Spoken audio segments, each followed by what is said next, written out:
மகளிர் உரிமை தொகையை விமர்சிக்க பாஜகவுக்கு தகுதி இல்லை என்று அமைச்சர் ரகுபதி தெரிவித்துள்ளார். சென்னையில் செய்தியாளர்களிடம் பேசிய அவர் இதனை தெரிவித்தார். திமுக அரசை போல் பாஜக ஆளும் மாநிலங்களிலும் உதவித்தொகை அறிவிக்கப்பட்டுள்ளதாகவும் அமைச்சர் ரகுபதி கூறினார்.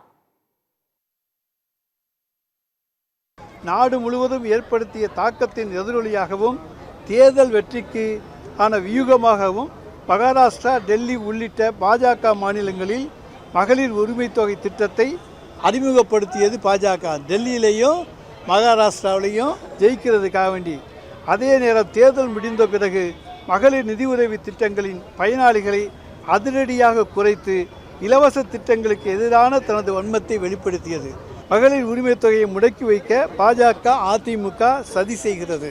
கலைஞர் மகளிர் உரிமை தொகை திட்டம் திராவிட மாடல் அரசின் சாதனைகளை மகுடமாக மகளிர் இடம்பெற்றிருப்பதை பாஜக, அதிமுகவால் சகித்து கொள்ள முடியவில்லை.